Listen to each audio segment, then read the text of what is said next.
How's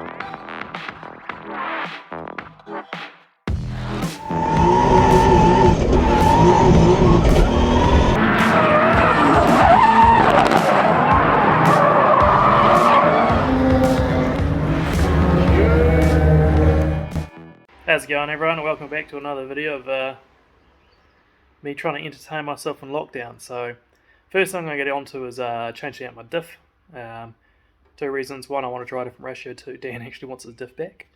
And then I will probably get onto a few other bits and pieces that have been bothering me for a while. But while I've still got your attention at the beginning, if there's anything you actually want to know about the car or anything like that, now it's probably a good time to ask. I could probably do some video covering a few different things on it in a bit more detail, because I've got time on my hands. So if you want to know, let me know.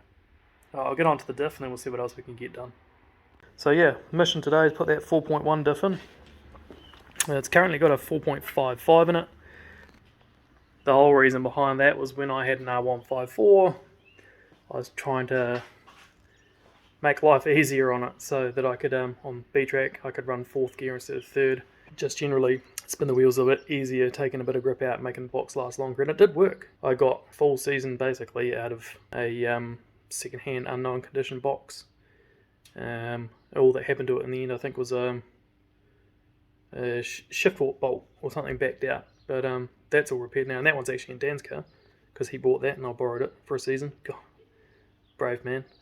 But yeah, now that it's got the Samsonus in it, there's no worries about, I don't know, breaking third or anything like that.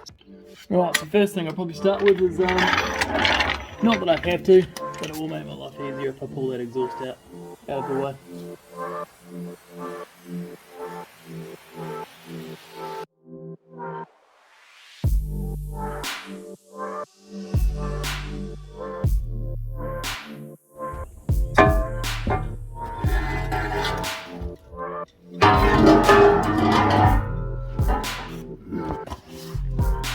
I hate those rubber hangers.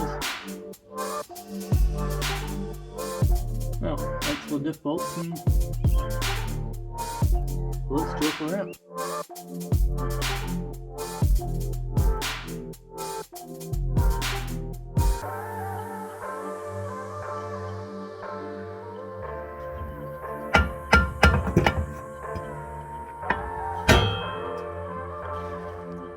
That's just the 6 bolts left on the diff now, and once I've shifted the axles out the way, then the fun job of lowering it down on a jack.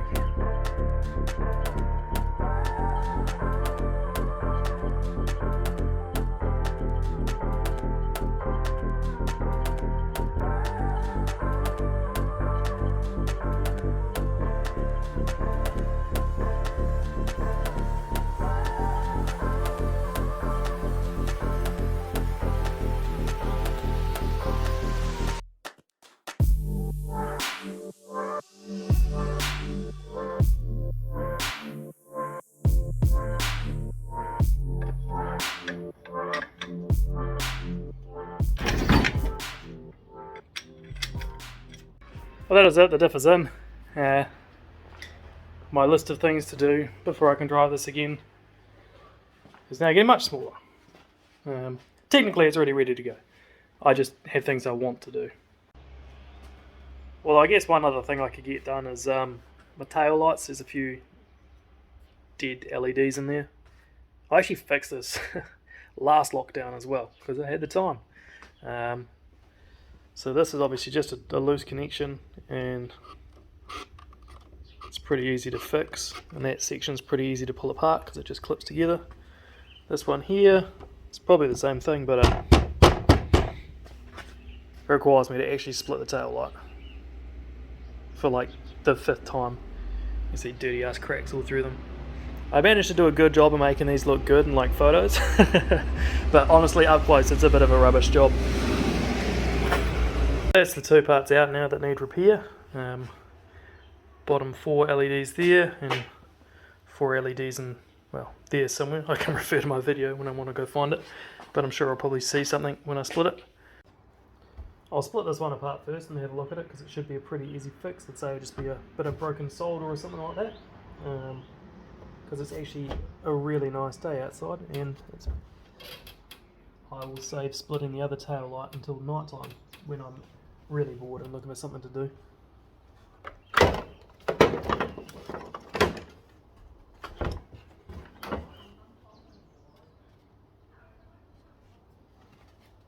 So for people wanting to know, normally this has got like a paint on the inside of it, a silver paint. If you want light to shine through it, use some acetone, and I just took all the paint off from the inside.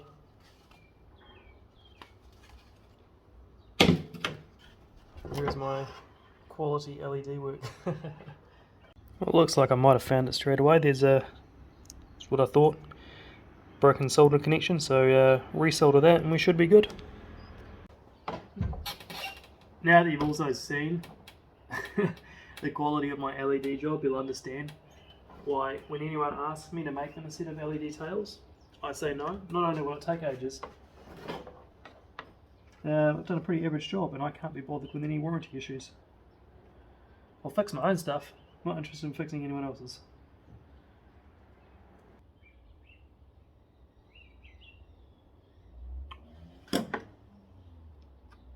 Well, I guess you guys will know before I do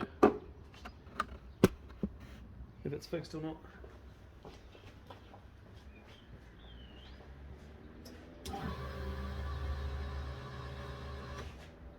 Ta-da! Well, I'll just glue this back in place and I guess I'll be done.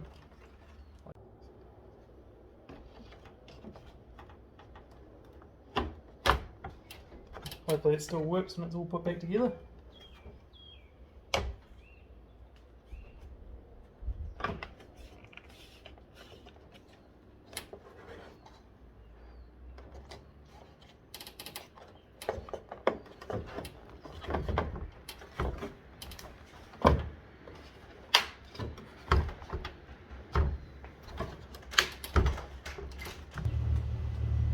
Yep, all works.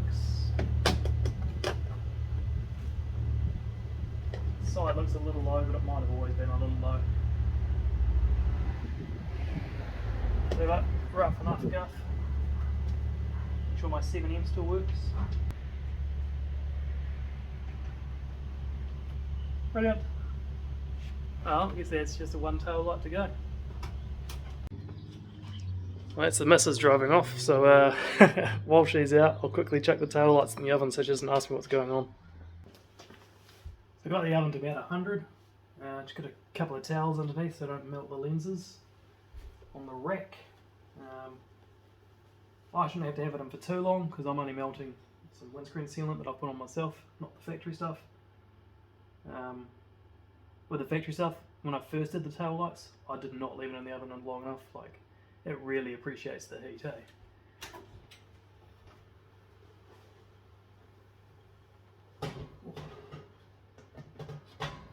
Smells good. Smells like the roast lamb I had the other night.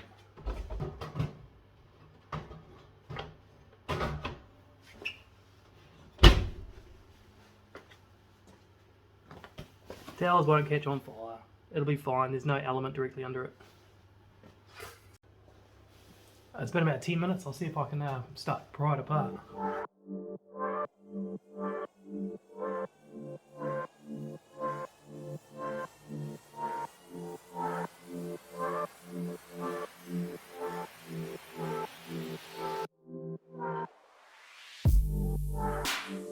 I need to seal these better. Big rust line down the bottom. Oh, never mind. That was from last lockdown. Oh yeah, replaced all the LEDs down that whole strip, but obviously the plastic still had staining on it. So yeah, it's just that run there, which I need to have a look at. Once again, more of my subpar work. This is why I won't make them for you. Yeah, the missus just got home and I already pulled it out of the oven and turned the oven off. So this is my row of dead ones here.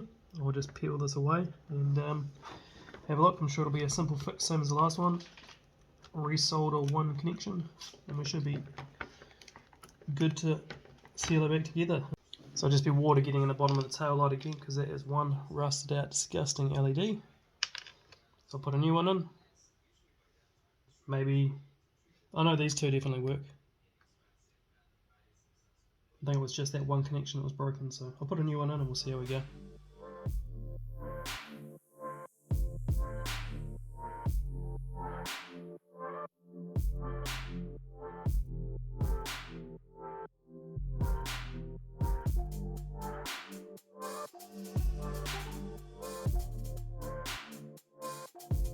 So I've glued that bit back together where I cracked it. I'm going to try and give it a wee sand and polish. Try and hide that mark so it is on the bottom. Won't be too bad for seeing it, but you can see that giant disgusting rust line that I get across the bottom because these tail lights are pretty cracked. Like water just gets in everywhere, so I'm going to drill a few holes down the bottom and hopefully get some drainage going on. Will it make a difference? Don't know. But me putting it back together and doing absolutely nothing and hoping it is any different than last time, that ain't going to work either. So I may as well just try to drill some holes. Well, that's done. May have gone overboard, but you know what? As I say, I'm sick of doing this every single year, replacing LEDs on this bottom corner. Well, I've just chucked it back together now. And tested it, and then I just realised I was just about to glue it back together, and one row of brake lights was out as well. Obviously didn't notice that because I don't see the brake lights myself. So I just fixed that up as well. It's just a loose connection. So now I've just cleaned up all the old sealant off those. I'm gonna chuck some windscreen sealant on here and bang it back together.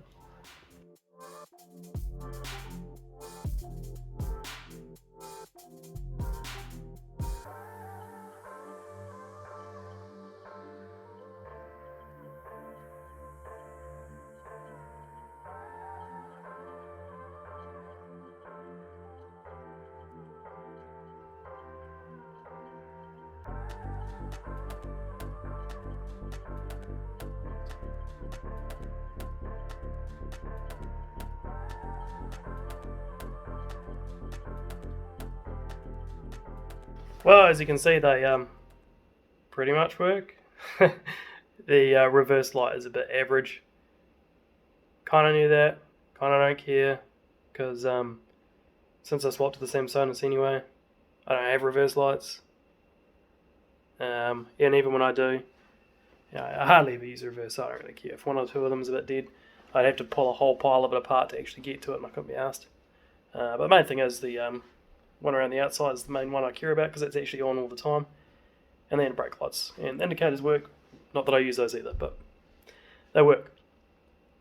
So that's all clamped together, and I'll just leave that seal overnight. Clean up the edges and try and clean up that area where I glued it back together tomorrow. But other than that, good, stoked. One of the jobs I really didn't want to do. And if it wasn't for lockdown, honestly, I probably would have just ignored it, because it sucks. But now it's done. Should hopefully be good for another year, maybe more, hopefully longer, now that I've drilled the holes at the bottom and the water can leak out. But anyway, thanks for watching, guys. Don't forget, like, comment, subscribe, and yeah, as I said earlier at the start of the video, if there's anything you actually want to know about the car, drop a comment, let me know what it is. See you.